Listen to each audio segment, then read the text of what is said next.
বাংলাদেশ জাতীয়তাবাদী দল বিএনপির ভারপ্রাপ্ত চেয়ারম্যান দেশনায়ক জনাব তারেক রহমান এবং আমাদের গণতন্ত্রের মানুষ কন্যা, গণতন্ত্রের মা, যিনি বাংলাদেশের আপমর জনগণের জন্য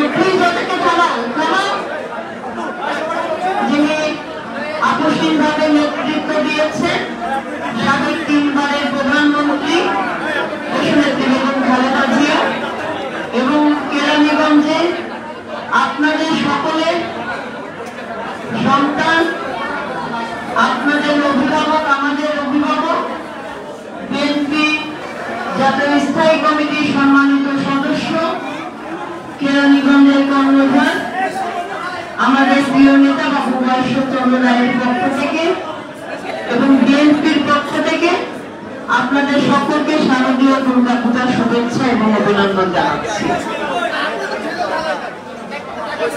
একটু থামলে আমি তো কথা বলতে পারি।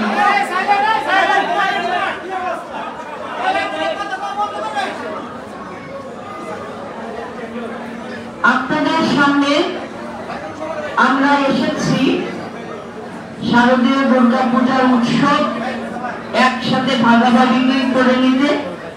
একই সাথে আপনার দাদার পক্ষ থেকে, কেরানীগঞ্জ বিএনপির পক্ষ থেকে পূজার উপহার সামগ্রী এবং আমাদের দলের নেতৃবৃন্দ যারা আছে এই পূজাতে, শারদীয় দুর্গা পূজাতে আপনাদের সকলের সাথে থাকবে এবং সার্বিক নিরাপত্তার দায়িত্বে থাকবে। একই সাথে আইন শৃঙ্খলা বাহিনী যারা আছেন তাদেরকেও সার্বিকভাবে সহযোগিতা করার জন্য আমরা দফায় দফায় বসেছি এবং আমরা বিশ্বাস করি কেরানীগঞ্জের প্রত্যেকটা পূজা মণ্ডপে আমরা এবার গতবারের থেকেও দ্বিগুণ উৎসাহের সাথে আমরা দেবী দুর্গার আরতি করতে পারবো, আরাধনা করতে পারবো এবং এই পূজা উদযাপন করতে পারবো। আমি তো আপনাদের সবার কাছে একটু শুনতে চাই যে আপনাদের ভিতর কি কোনো ভয় ভীতি কাজ করছে কিনা পূজাকে সামনে রেখে? আপনাদের কি বিএনপির প্রতি আস্থা আছে যে বিএনপি আপনাদের সকলের পাশে দাঁড়িয়ে আপনাদের সুরক্ষা কিংবা আপনাদের নিরাপত্তা দিতে পারবে? কেরানীগঞ্জে গত 5 আগস্টের পর আপনাদের বাড়িঘর দখল হয়েছে কিংবা দোকানপাট দখল হয়েছে এমন কোন ঘটনা কি ঘটেছে? আপনাদেরকে বিএনপি নাম ধরে কেউ কি কোনো ভয় ভীতি দেখিয়েছে কিনা? দেখেন, দীর্ঘ 17টা বছর যাবত একটি আওয়ামী দুঃশাসক ফ্যাসিস্ট সরকার রাষ্ট্র পরিচালনা করেছে। সেখানে জনগণের ভোটের অধিকারকে হরণ করে রাষ্ট্রযন্ত্রকে ব্যবহার করেছে, হাজার হাজার কোটি টাকা বিদেশে লুটপাট করেছে, দুর্নীতি করেছে। যখন তাদের বিরুদ্ধে কথা বলেছে, সেটা বিএনপি হোক, কোন ভিন্ন মত গণতান্ত্রিক রাজনৈতিক দলের নেতৃবৃন্দ হোক, সাধারণ জনগণ হোক, ছাত্র জনতা, সাংবাদিক থেকে শুরু করে সকলে কিন্তু শেখ হাসিনা গুম খুন হত্যার শিকার হয়েছে। তো সেই জায়গা থেকে যখন বাংলাদেশে সারা বাংলাদেশে শেখ হাসিনা সন্ত্রাস বাহিনী, লুটপাটকারীরা এবং সংগঠনের নেতৃবৃন্দরা হাজার হাজার কোটি টাকা লুটপাট করছে, একই সাথে সারা বাংলাদেশে আমাদের হিন্দু সম্প্রদায় বাড়ি ঘরে হামলা, নির্যাতন, ভয় ভীতি দেখিয়ে তাদের সম্পদ দখল করা, তাদেরকে বাইরে, দেশের বাইরে চলে যাওয়ার জন্য এক ধরনের আতঙ্ক সৃষ্টি করেছে। এটা সারা বাংলাদেশের চিত্র। খুলনাতে হয়েছে, ব্রাহ্মণগাঁও হয়েছে, সাল্লাতে হয়েছে, কুষ্টিয়ায় হয়েছে, নড়াইলে হয়েছে, সারা বাংলাদেশে, মানিকগঞ্জ। আমি অনেক জায়গায় দল থেকে দায়িত্ব পেয়ে অনেক জায়গায় সরজমিনে আমরা তদন্ত করেছি এবং সেই তদন্ত আমার জাতির উদ্দেশ্যে প্রকাশ করেছি, কিন্তু শেখ হাসিনা সরকার একটা হামলা এবং নির্যাতন, একটা বাড়িঘর দখলের একটা কোনো ঘটনার সুষ্ঠু তদন্ত শেখ হাসিনা সরকার করে নাই। একই সাথে কোন আইনি ব্যবস্থা গ্রহণ করেননি। আজকে এই আওয়ামী লীগ বারবার করে বলেছে, আওয়ামী লীগ যখন ক্ষমতায় থাকবে না তখন হিন্দু সম্প্রদায়ের মানুষরা বাংলাদেশে বসবাস করতে পারবে না।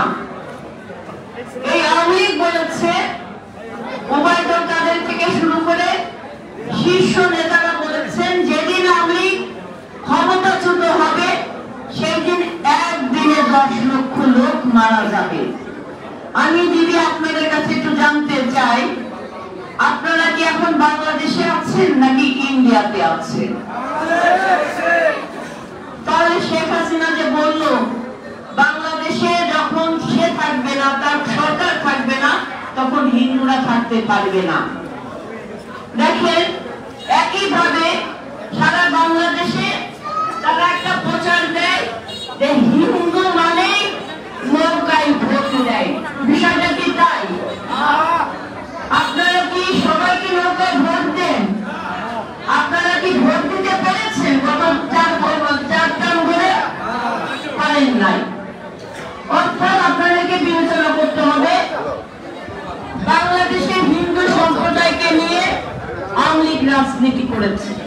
যখন তাদের ভোটের প্রয়োজন হয়েছে তখন হিন্দুদেরকে ভোট ব্যাংক হিসেবে ব্যবহার করেছে, আর যখন ভোটের প্রয়োজন হয়নি তখন তাদের বাড়ি ঘর দখল করে, লুটপাট করে, জবরদখল করে ওই সম্পদ লুণ্ঠন করেছে এবং তাদেরকে বিদেশে চলে যাওয়ার জন্য ভয়ভীতি দেখিয়েছে, ইন্ডিয়ায় চলে যাওয়ার জন্য। এই 17 বছর ধরে আওয়ামী লীগের কোনো ভোটের প্রয়োজন হয় নাই, কারণ আপনি ভোট দেওয়ার আগেই ওই ভোট বাক্সে সিল মারা হয়ে গেছে আওয়ামী লীগ সন্ত্রাসীদের, এবং তাদের সাথে তাল মিলে আইন শৃঙ্খলা বাহিনী, পুলিশ প্রশাসনও এক ধরনের দলীয় ক্যাডারের রূপ ধারণ করেছে। আজকে আপনারা, আমরা গণতান্ত্রিক, আমি একটি রাষ্ট্রে এখানে দাঁড়িয়ে আছি, আপনারা সবাই বসেন না, চেয়ারে বসেন। আমরা গণতান্ত্রিক, আমি একটি রাষ্ট্রে দাঁড়িয়ে আছি, স্বৈরাচার মুক্ত একটি রাষ্ট্রে দাঁড়িয়ে আছি। এখানে দাঁড়িয়ে থেকে আজকে আপনারা যেমন আমাদের সাথে কথা বলছেন, আমরা আপনাদের সাথে কথা বলছি, এটাই তো গণতন্ত্রের ধারা। কিন্তু এই 17 বছর যাবত এই ধারা কিন্তু সারা বাংলাদেশে বিরাজমান ছিল না।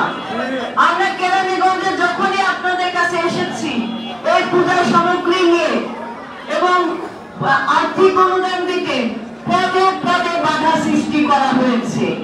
যখন আমাদের বাড়িতে আপনার দাদা বাবু বৈশ্বচন্দ্র রায়ের বাড়িতে যখন সবাইকে নিমন্ত্রণ করা হয়, তখন ওই মির্জাপুর গ্রামের পুরো তেঁতুলিয়া রাস্তায় পদে পদে তারা কাউন্টার দিয়েছে। পুলিশ তখন আওয়ামী লীগের সন্ত্রাসীর ভূমিকা পালন করেছে। কোন সাধারণ মানুষ থেকে শুরু করে আমাদের দলীয় নেতা কর্মী, তাদেরকে বাড়ি পর্যন্ত যেতে দফায় দফায় বাধা সৃষ্টি করা হয়েছে, গ্রেফতার করা হয়েছে।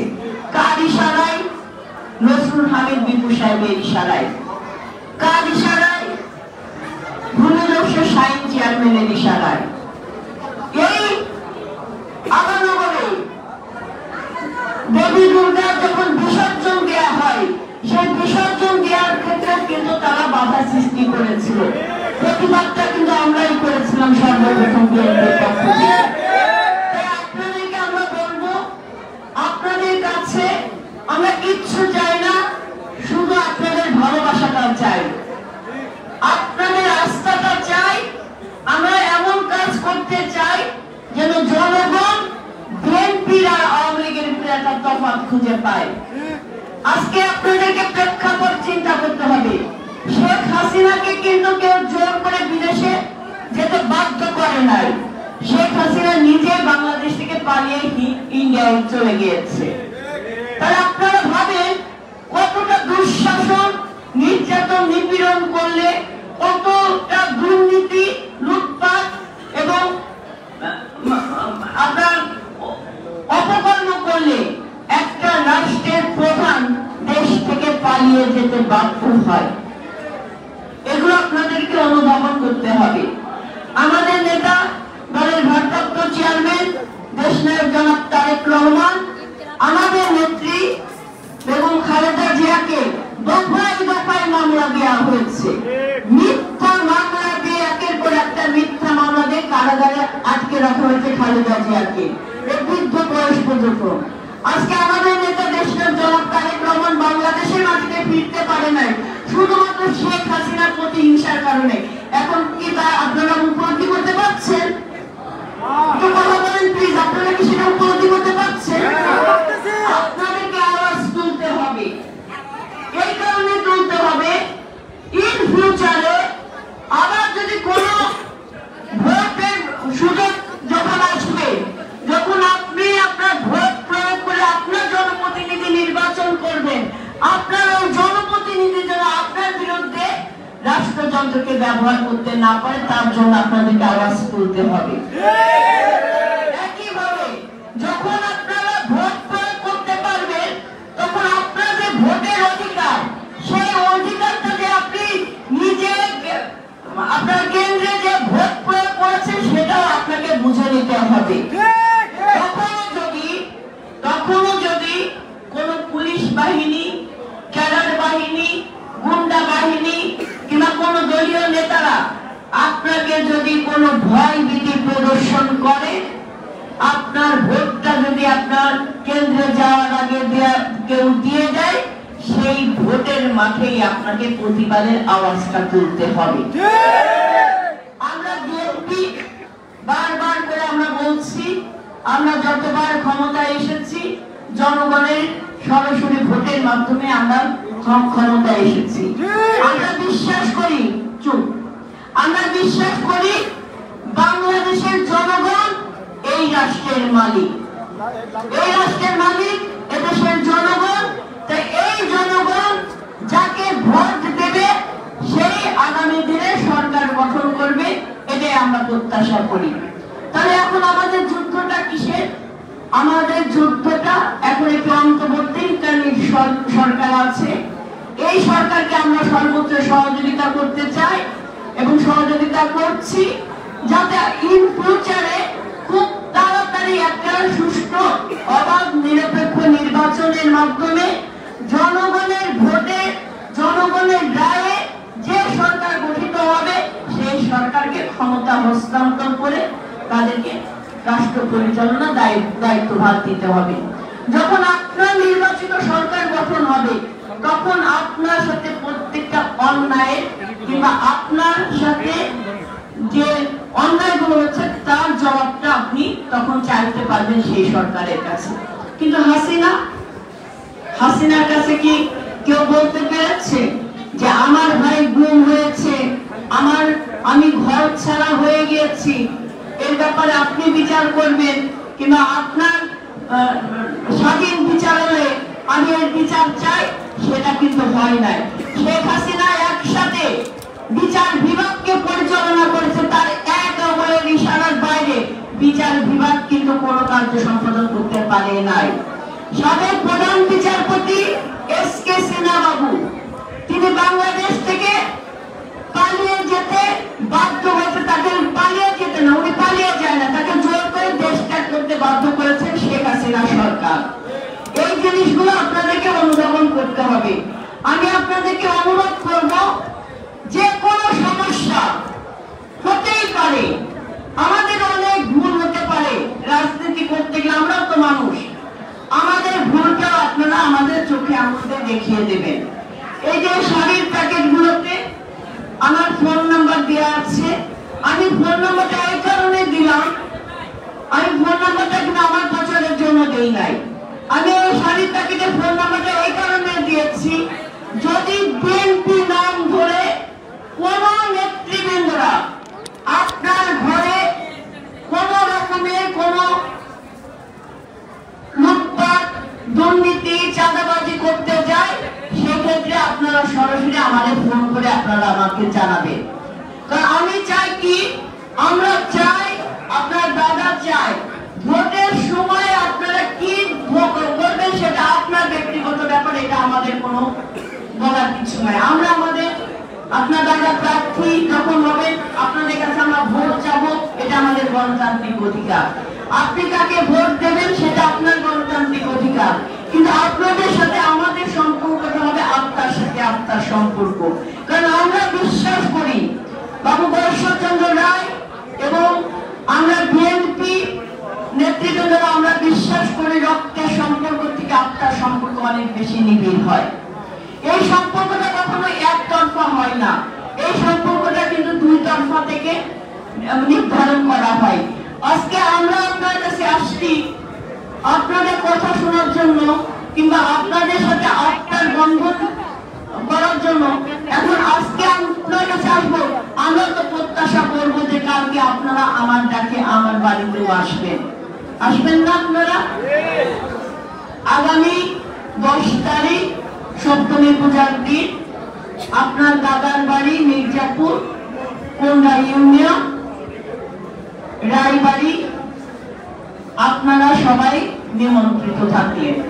আমি আপনাদেরকে আমাদের পূজা মণ্ডপে আমাদের বাড়ির পূজাতে আপনাদের সবাইকে দাওয়াত দিতে এসেছি।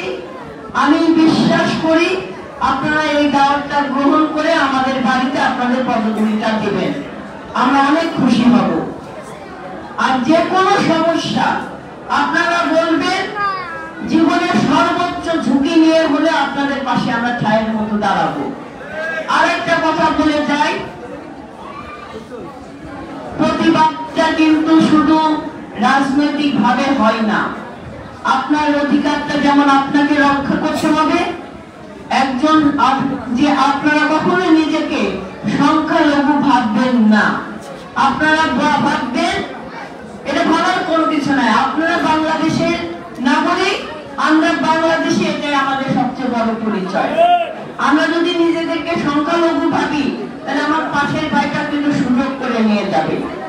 আর একই সাথে আপনাদের অধিকার থেকে যদি আপনি ঘর থেকে যদি অধিকারটা বঞ্চিত হন, সে ব্যাপারে আপনাদেরকে আওয়াজ তুলতে হবে। অর্থাৎ সামাজিক ভাবে আপনাকে যেমন সচেতন হতে হবে, পারিবারিক ভাবে আপনাদেরকে সচেতন থাকতে হবে, সমাজে চলতে গেলে আপনার অধিকারটা আপনাকে বুঝে নেওয়ার জন্য আপনাকে প্রথম আওয়াজ তুলতে হবে, রাজনৈতিক মাঠেও আপনাকে সচেতনতার ভূমিকা পালন করতে হবে।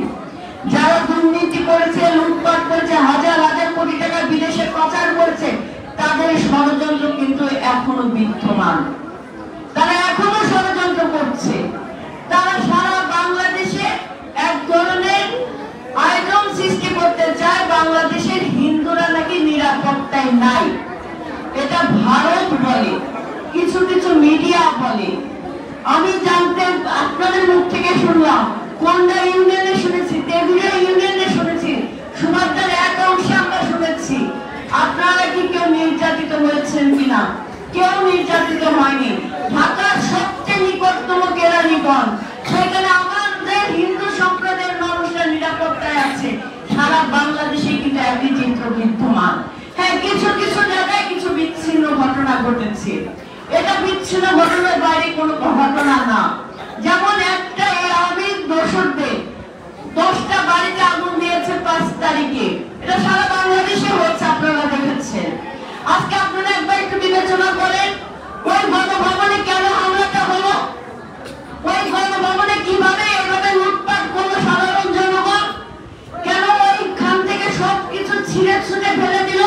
কারণ ওই গণভবন দলীয় ভবনে পরিণত করেছিল শেখ হাসিনা। যে গণভবন রাষ্ট্রের সম্পদ, রাষ্ট্রের মালিক, জনগণের মালিক ওই গণভবন, সেই গণভবনে শেখ হাসিনা দলীয় মিটিং করতেন, ষড়যন্ত্রের মিটিং করতেন, 14 দলের মিটিং করতেন, রাষ্ট্রকে কিভাবে খেয়ে ফেলা যায় সেই মিটিং করতেন। তাই তো গণভবনের ওই অবস্থা হলো। আজকে সংসদ ভবনে কেন এই অবস্থা হলো আপনারা উপলব্ধি করেন? ওই সংসদ ভবনে একটার পর একটা অবৈধ বিল পাস করা হতো, ওই সংসদ ভবন ব্যবহার করা হতো জনগণের বিরুদ্ধে। তাই তো সংসদ ভবনে আজকে ছাত্র জনতারা এই ঘটনাগুলো ঘটেছে, আগুন দিয়েছে। এই জিনিসগুলো আপনাদেরকে উপলব্ধি করতে হবে। আজকে নসরুলের দুপু সাহেবের বাড়িতে 4টা না 5টা বাড়িতে সাধারণ জনগণ আগুন দিয়ে দিল, এটা বিএনপি নেতৃবৃন্দ না,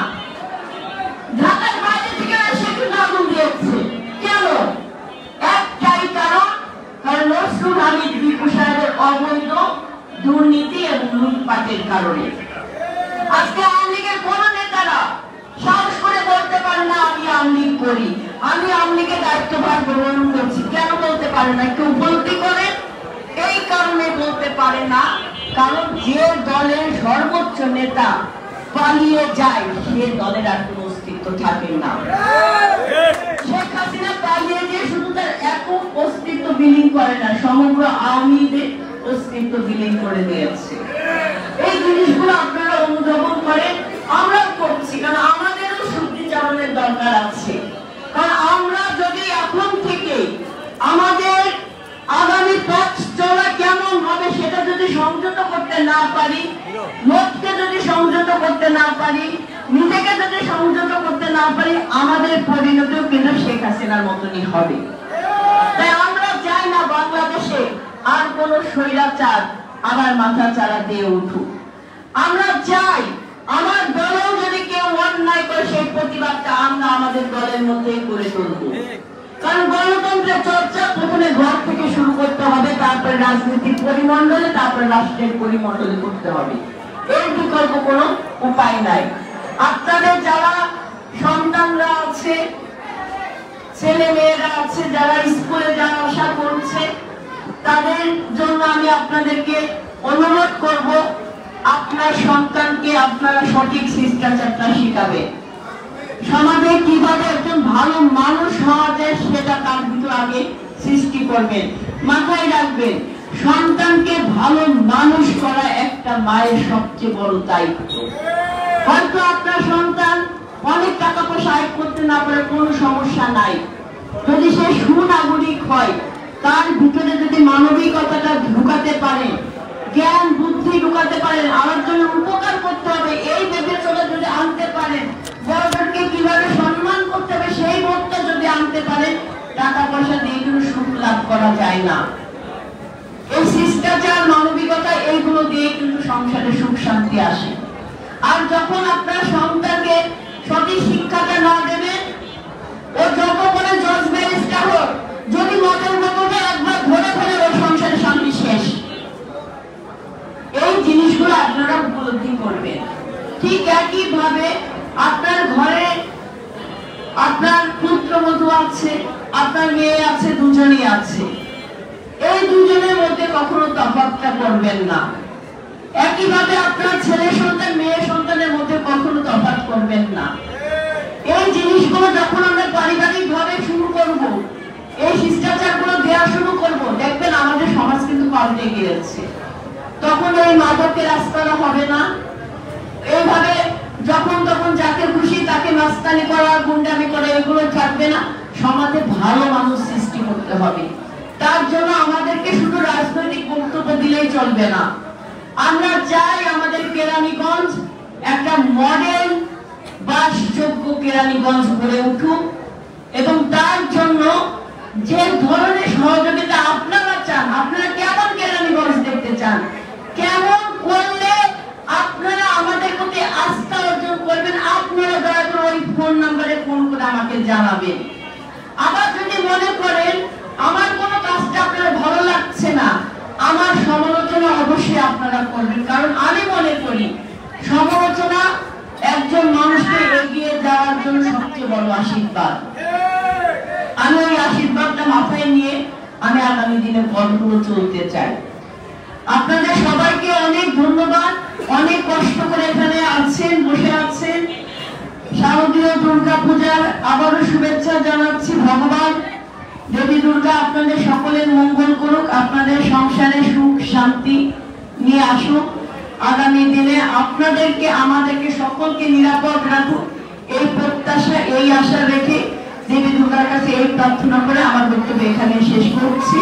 তবে কথা দিতে হবে 10 তারিখে আপনারা আমাদের বাড়িতে যাবেন। আপনারা যদি একসাথে যদি কথা দেন আমি অনেক খুশি হব। আপনারা যাবেন তো আমাদের বাড়িতে, একটা দিন পূজায় ঘুরতে যাবেন। এতে যে সম্পর্ক সৃষ্টি হবে, এই সম্পর্ক কিন্তু আত্মার সম্পর্ক, এই বন্ধন কেউ কিন্তু ছিঁড়ে ফেলতে পারবে না। আমি আপনাদের কাছে অন্য কোনো কিছু যাচ্ছি না, যা সপ্তমী পূজার দিন আপনাদের সকলে আমার বাড়িতে আপনাদের পদধূলি চাই।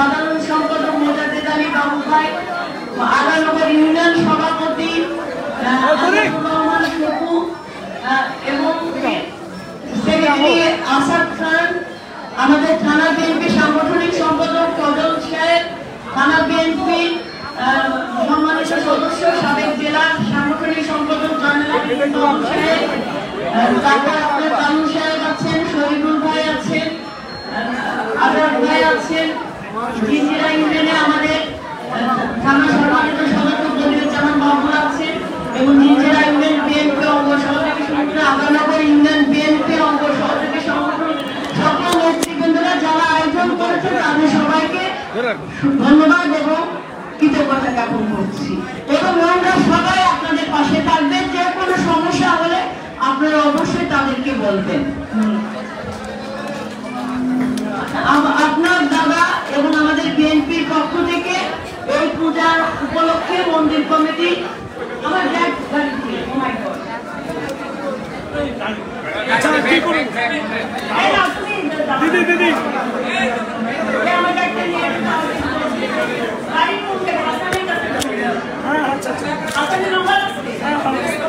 আমি ব্যাগটা রেখে আসছি। আপনার পূজা উপলক্ষে 10,000 টাকা আর্থিক অনুদান দিয়েছে, আমার ব্যাগটা আমি সভাপতির হাতে পৌঁছে দেব।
এদিকে আসেন, এদিকে আসেন, এদিকে আসেন।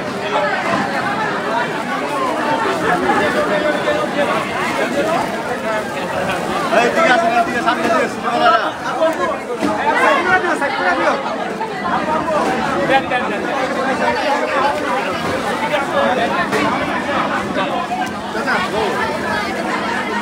হ্যাঁ। এই ওই সেলিম সেলিমটা দেন না, এই যে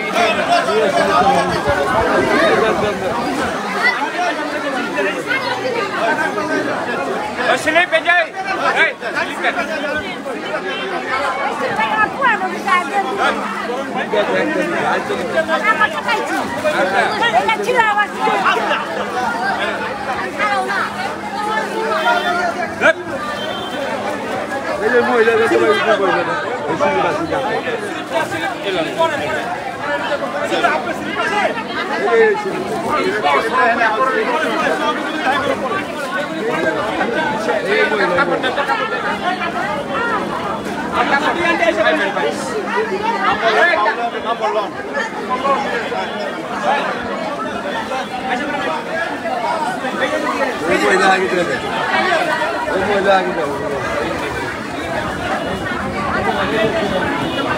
রাস্তাটা ক্লিয়ার করে দিস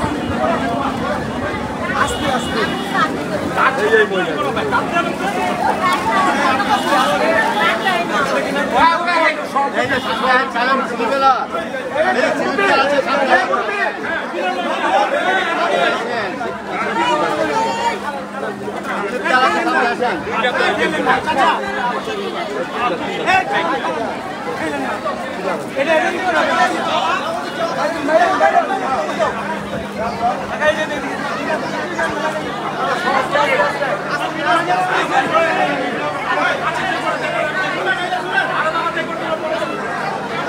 आगे बढ़ो आगे बढ़ो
Yeah.